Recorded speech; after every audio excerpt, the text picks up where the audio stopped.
NCP SP के प्रमुख शरद पवार ने कहा कि दिल्ली में कुछ नेताओं के दिमाग पर सत्ता चढ़ गई थी, लेकिन लोकसभा चुनाव के नतीजे ने वापस उसे जमीन पर ला दिया।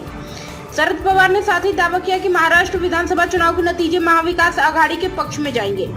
टाइम्स ऑफ इंडिया की रिपोर्ट के मुताबिक शरद पवार ने सांगली जिले में किसानों की रैली को संबोधित करते हुए पीएम नरेंद्र मोदी की आलोचना की। उन्होंने कहा कि मोदी आधारहीन बयान दे रहे थे। शरद पवार ने कहा कि प्रचार के दौरान पीएम मोदी को 400 सीटें जीतने का भरोसा था।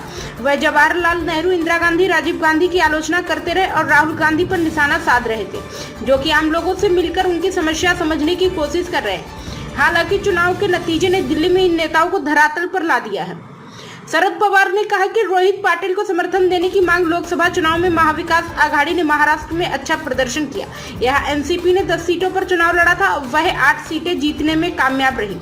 चुनाव के नतीजों से उत्साहित महाविकास आघाड़ी ने विधानसभा चुनाव की तैयारी शुरू कर दी है। इस बीच शरद पवार की पार्टी ने 1 सीट पर प्रत्याशी की घोषणा कर दी है। दरअसल शरद पवार ने तासगांव कप्ते महाकाल सीट पर रोहित पाटिल को समर्थन देने की अपील की है।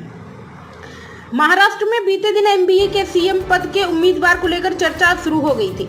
यह चर्चा तब शुरू हुई थी जब संजय राउत ने अप्रत्यक्ष रूप से उद्धव ठाकरे का नाम आगे किया था। इस पर शरद पवार की पार्टी ने कहा था कि हम किसी चेहरे की जगह में हमें सत्ता वापस आने पर अपना ध्यान केंद्रित करना चाहिए, जबकि शरद पवार ने खुद कहा था कि महाविकास आघाड़ी का सामूहिक नेतृत्व है और इसलिए किसी एक चेहरे की बात नहीं हो सकती।